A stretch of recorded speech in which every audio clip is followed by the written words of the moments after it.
पूछा जा सकता है कि भगवान शंकर और पार्वती जी की वंदना किस रूप में की जा रही है, उसकी क्या आवश्यकता है। और तब गोस्वामी जी कहते हैं कि समस्त शास्त्रों में यह कहा गया है कि ईश्वर सबके हृदय में निवास करता है, किंतु इतना होते हुए भी, इतने निकट होते हुए भी वह दिखाई नहीं देता है। दिखाई नहीं देता है तो क्या कारण हो सकता है? और तब इसका उत्तर यही है कि वस्तु होने पर भी यदि न दिखाई पड़े तो इसका अर्थ है कि व्यक्ति के पास आंखें नहीं। तो जो आंख वाले हैं उन्हें ईश्वर दिखाई देना चाहिए, पर ये इस पंक्ति में यह बताया गया, उस ईश्वर का दर्शन करने के लिए तो उसकी उपस्थिति का अनुभव करने के लिए जो दृष्टि चाहिए वह दृष्टि, यह स्थूल दृष्टि नहीं। वह कौन सी दृष्टि है? तो उन्होंने कहा कि श्रद्धा और विश्वास, इन दोनों के ही माध्यम से अंतःकरण में स्थित ईश्वर का साक्षात्कार होता है। और जब मैं भगवती पार्वती की वंदना करता हूँ तो मेरी दृष्टि में साक्षात श्रद्धा है, भगवान शंकर मूर्तिमान विश्वास है, और श्रद्धा और विश्वास के अभाव में ईश्वर का अनुभव, साक्षात्कार, उसकी प्राप्ति नहीं हो सकती। श्रद्धा क्या है? श्रद्धा विश्वास में क्या अंतर है? तो उसको यूं स्पष्ट करें तो अधिक अच्छा होगा कि श्रद्धा का केंद्र जो है वह मस्तिष्क है, बुद्धि है, और विश्वास का जो केंद्र है वह हृदय है। विश्वास हृदय में होता है और श्रद्धा का उदय बुद्धि में होता है। श्रद्धा की विश्वास के संबंध पर अगर दृष्टि डालें तो उसे यूँ भी कह सकते हैं कि श्रद्धा साधना है और विश्वास उसका प्राप्तव्य है, उद्देश्य है। वास्तविक रूप में जिसे विश्वास कहते हैं, एक विश्वास तो वह है कि जिसके विषय में प्रत्येक व्यक्ति यह कहता है, समझता है कि मेरा विश्वास है। पर जब वह कहता है कि विश्वास है तो उसके पीछे भी उसकी एक कामना होती है। कहीं से मनुष्य यह सुन लेता है कि विश्वासम फलदायकम, विश्वास ही फल देने वाला है।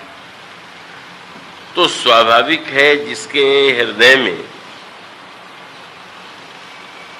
कोई कामना है, जब वो कहता है कि मुझे तो अपने इष्ट देव पर विश्वास है, तो विश्वास के पीछे उसका तात्पर्य ये है कि विश्वास से ही तो हमारी कामना पूर्ण होगी, इसलिए मैं विश्वास कर रहा हूँ।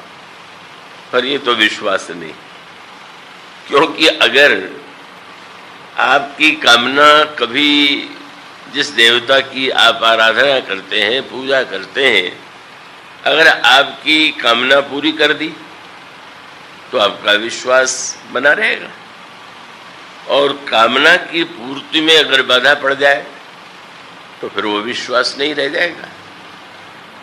तो जो आज है और कल नहीं है वह विश्वास नहीं। विश्वास का तो अर्थ ही ये है कि जो सदा प्रत्येक देश में, काल में, स्थिति में कभी भी जिसमें मनुष्य के जीवन में आस्था न मिटे, वो विश्वास है। तो ये विश्वास जो है, एक तो वह है कि जो कामना की पूर्ति के लिए किया जाने वाला विश्वास, और दूसरा विश्वास यह है कि अब जिसकी हम आराधना करते हैं, जिसको हम अपना इष्ट मानते हैं, तो स्वाभाविक रूप से किसी भी तरह से हमको उस आस्था में, विश्वास में रंच मात्र पार्थक्य की अनुभूति न हो। और ऐसा विश्वास जो है उसका संबंध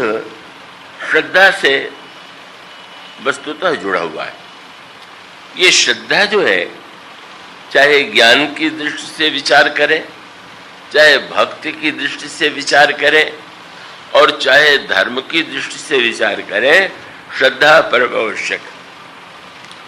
अगर ज्ञान प्राप्त करना चाहते हैं तो आप उत्तरकांड में जहाँ पर ज्ञान दीपक का वर्णन पढ़ते हैं, वहाँ सबसे पहले श्रद्धा की आवश्यकता का ही वर्णन किया गया। क्योंकि गाय का घी चाहिए और उस घी के लिए दूध चाहिए, दूध के लिए गाय की आवश्यकता है। तो जिस गाय के द्वारा यह ज्ञान का घृत निर्मित होगा, तो उसका प्रारंभ में गोस्वामी जी वर्णन करते हुए कहते हैं कि श्रद्धा ही गाय। और उन्होंने कहा कि यह श्रद्धा भी 3 प्रकार की है।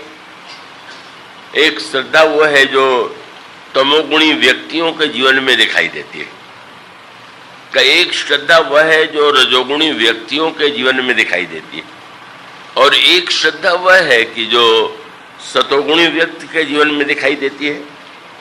तो अब इन तीनों श्रद्धाओं में से स्वाभाविक है जो तमोगुणी वृत्ति वाला व्यक्ति है, वह जब श्रद्धा का आश्रय लेता है, अब यूं कहें, यूं विचार करके देखें कि मेघनाथ के द्वारा यदि यज्ञ किया जाता है और रावण के द्वारा भगवान शंकर की पूजा की जाती है, तो क्या बिना श्रद्धा के ही यह आराधना की गई?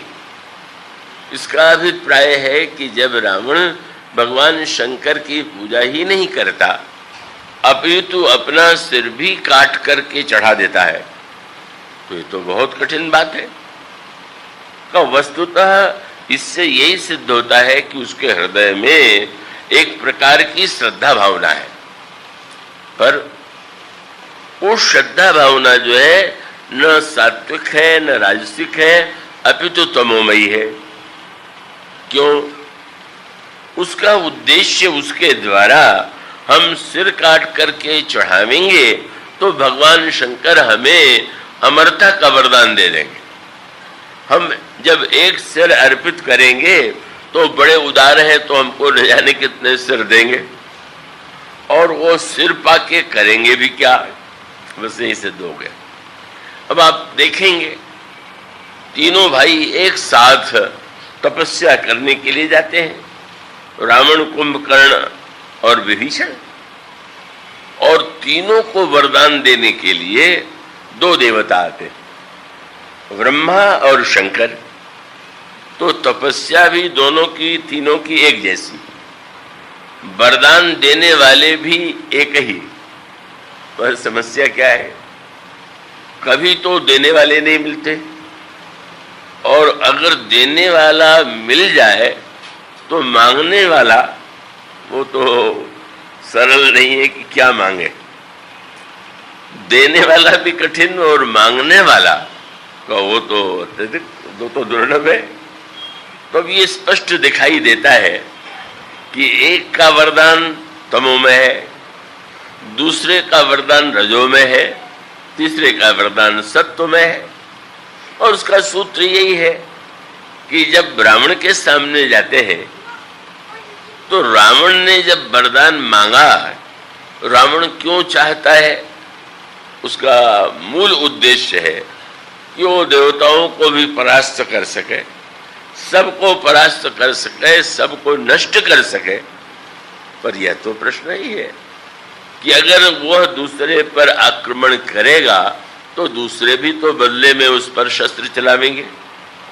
तो मानो वो याचना करता है कि हम काहू के मर ही न मारे, हम किसी के मारने पर न मारें। क्या इसका अर्थ हो कि हमारे मारने पर दूसरे मर जाएं, पर दूसरे के मारने पर हम न मरें। मानो मूल में ही दूसरों को मारने की योजना है, और उस योजना की पूर्ति के लिए भगवान शंकर और ब्रह्मा के सामने, शंकर जी के विषय में प्रसिद्ध है कि उनके समान कोई देने वाला नहीं। दानी कहूं शंकर समनाई, दीन दयालु दिवोई भावे, जाचक सदा सुहाई। भगवान शंकर से दानी कहूं सम, मेरे पत्रिका में गोस्वामी जी ने कहा भगवान शंकर के समान कोई दानी नहीं है। परिणाम क्या होता है कि देवता ही नहीं, दैत्य और राक्षस भी भगवान शंकर की पूजा करते हैं। पूजा इस दृष्टि से नहीं करते कि उनकी भगवान शंकर में अनन्य आस्था है, अपितु उनको ये लगता है कि जरा भोले भाले हैं और जो मांगे वही दे देते हैं, तो इन्हीं के पास चलना चाहिए। मानो मूल में ही का यह वृत्ति विद्यमान है। और इसीलिए पुराणों में ऐसी अनेक कथा आती है कि शंकर जी से दैत्यों ने वरदान पा करके बाद में शंकर जी को कष्ट दिया, या शंकर जी से वरदान पा करके संसार को कष्ट दिया। तो यहाँ पर जब शंकर जी रावण को वरदान देने चले तो ब्रह्मा ने कहा मैं भी तो चलूं, आप तो बिल्कुल भोले भाले हैं। गोस्वामी जी ने तो निंदा की स्तुति से जो प्रशंसा की जाती है उसका मैंने पत्रिका में एक पद बहुत मधुर लिखा। एक दिन ब्रह्मा अपना त्याग पत्र लेकर के भगवान शंकर के पास पहुंचे, पर उन्होंने त्याग पत्र शंकर जी को नहीं दिया। विराजमान थी बाएं भाग में पार्वती जी का, उनके हाथ में जब उन्होंने कहा कि मैं ब्रह्मा पद छोड़ना चाहता हूं, तो भगवती पार्वती जी ने पूछा क्यों छोड़ना चाहते हैं? तो उन्होंने कहा कि वो आपके पतिदेव जो बगल में बैठे हुए हैं इनके कारण। मानो बड़ा मीठा व्यंग करते हुए उन्होंने कहा कि इनके कारण। उन्होंने कहा कि अब समस्या ये है कि मेरा तो कार्य है कि व्यक्ति का प्रारब्ध कर्म देख करके उसके अनुकूल उसके सिर में भाग्य लिख दूं, और मैं यही करता भी हूं। तो मुझे पहले तो यह कहा गया कि व्यक्ति के कर्म के अनुकूल तुम उसके मस्तक में भाग्य लिख दो, पर जब ऐसा व्यक्ति इनके पास पहुंच जाता है, एक शब्द उन्होंने कहा कि ये तो आपके पतिदेव पागल है, बावरा, बावरो रावरो ना भवानी। क्या होता है कि जब कोई इनके चरणों में प्रणाम करता है तो सोचते हैं कि ब्रह्मा ने क्या लिखा है। तो ब्रह्मा ने जो भी लिखा है, कभी कभी आप भी करते होंगे कि लिखते समय अगर कोई बात छूट जाए तो जरा सा निशान लगा करके ऊपर लिख देते हैं। तो ब्रह्मा ने लिख दिया बड़ा अभागा है, तो शंकर जी को लगा कि कुछ छूट गया है। तो उन्होंने तुरंत जब उसने सिर रख करके प्रणाम किया तो उन्होंने कहा कि यह सबसे बड़ा सौभाग्यशाली। तो उन्होंने कहा कि पहले तो मेरा लिखा हुआ ये बदल देते, और बदल देने के बाद सबसे बड़ा संकट ये है कि वो कहते हैं कि जाओ ब्रह्मा को बता दो कि अब मैंने ये लिखा है और उसको पूरा मैं करूंगा, ब्रह्मा को करना। तो मेरी बात काटते हैं और फिर मुझी से, क्योंकि किसी के लिए लिख देते हैं इनको ब्रह्मा बना दो, किसी को लिख देते हैं इनको इंद्र बना दो, किसी को लिखते हैं कुबेर बना दो। तो अब तो मैं नए नए स्वर्ग बनाते बनाते तीन रंकन को नाक समारत हो आयो नकवानी, बस नाक तक प्राण आ गया है। तो इसलिए यह अधिकार सौंपी हो रहे, ये आप जो है ब्रह्मा का पद जो है वो किसी दूसरे को दीजिएगा। तो देवी पार्वती जी ने पूछा आप क्या करेंगे? कहले भीख भली मैं जानी, मैं भीख मांगूंगा, मुझे ये अच्छा लगता है। भीख मांगना कोई अच्छा है क्या? बोले वैसे तो अच्छा नहीं माना जाता, पर आपके पतिदेव को भीख मांगते देख के लग जाता है कि बहुत अच्छा है। भीख मांग भाव खाए, नहीं भिक्षा मांगते हैं, प्रयत्न पुरुषार्थ करते नहीं, तो अब ये आनंद में चाहे जो लिख रहे हैं चाहे जो करवा रहे हैं, तो अब किसी और को बना दीजिए ब्रह्मा, यह अधिकार सौंपिए और ही भीख भली में जानी का भगवान शंकर सुन रहे थे। तो प्रेम प्रशंसा विनय व्यंग जुत सुनी विधि की प्रिय बानी, तुलसी मुदित महेश मन ही मन जगत मात मुसुखानी। वस्तुतः ब्रह्मा इस व्याज से शंकर जी की स्तुति कर रहे थे कि ये तो अभागों का भाग्य ही भी बदल देते हैं और ये देते रहना ही इनका स्वभाव। पार्वती जी से भगवान पार्वती जी ने पूछा, महाराज आपके यहाँ तो लेने वालों की भीड़ लगी रहती है, पर उन लोगों को देख करके आपको प्रसन्नता होती है कि नहीं? तो भगवान शंकर ने कहा कि ना, अधिकांश को देख करके प्रसन्नता नहीं होती, कष्ट होता। क्यों? बोले मैं तो देने को तैयार हूं, पर ये अभागे जो आते हैं लेना नहीं जानते, और लेना नहीं जानते तो मुझे लगता है कि अब मेरे पास आकर के भी, मुझसे मांग करके भी अगर ये जीवन में का वो परमानंद नहीं पा सका तो कितना बड़ा भागा है। बल्कि गोस्वामी जी ने कवितालु रामायण में और भी भगवान शंकर नंगे रहते हैं, वस्त्र शरीर पर है नहीं। किसी ने सुन लिया कि शंकर जी बड़े दानी हैं तो उसने बड़ी साधना किया। जब भगवान शंकर सामने आ गए और उन्होंने कहा मांगो, क्या मांग रहे हो, तो बोल ही नहीं रहा है, नहीं बोल रहा है। तो शंकर जी ने कहा तुमने मांगने के लिए मुझे बुलाया, मांग क्यों नहीं रहे हो? उसने कहा आप क्षमा कीजिएगा, आपको देख करके मुझे सोचना पड़ रहा है कि मैं आपसे मांगूं कि आपको दूं। क्यों? अब आपके पास जब पहनने के लिए कपड़ा नहीं, गले में सांप बिच्छू हड्डी का आपका पात्र है, तो अब क्या ऐसे व्यक्ति से मांगना ठीक है? तो भगवान शंकर ने हंस करके कहा चिंता मत करो, और लोग अपने लिए कुछ बचा के रखते हैं, पर मैं तो देते ही देता हूं। पर देने के साथ साथ एक ध्यान रखना कि अगर किसी तुमको थोड़ा मांगना हो तो किसी और देवता से मांगो, मुझसे मांगना तो अधिक ही मांगना। वो समझी ने कवितालु रामायण में लिखा, नांगो कहे जग मांगनो देखे न खांगो कछु, भ्रम में मत पड़ जाओ कि मेरे पास कुछ नहीं, कोई कमी नहीं, पर इतना तो कहूंगा जनी मांगियो थोड़ा मत मानना। थोड़ा मांगना हो तो किसी और के पास जाओ, पर उस सामने वाला समझ नहीं पाता कि थोड़ा मांगना क्या होता है। एक भिखारी जिसको 1 रुपया मिलता है, अगर उससे कह दिया जाए और मांग लो तो बेचारा बहुत साहस करे तो 10 मांग ले, 100 मांग ले, क्योंकि उससे अधिक मांगने पर डर लगता है कि अब ये कह तो दिया इन्होंने, पर देंगे भी कि नहीं। मनु जी ने भगवान से यही कहा कि अब जथा दरिद्र विबुध तरु पाई, बहु संपत्ति मांगत सब उचाई। तो ऐसी स्थिति में शंकर जी दुर्भाग्य, रावण का दुर्भाग्य क्या है? जब लौट करके आए तो पार्वती जी ने पूछा रावण ने आपसे क्या मांगा? तो देवी उसने मृत्यु मांगी। अपने समझ से अमरता मांग रहा, पर शंकर जी ने कहा कि उसने तो मुझसे मृत्यु मांग लिया। मृत्यु वो तो बिना मांगे मिलती है।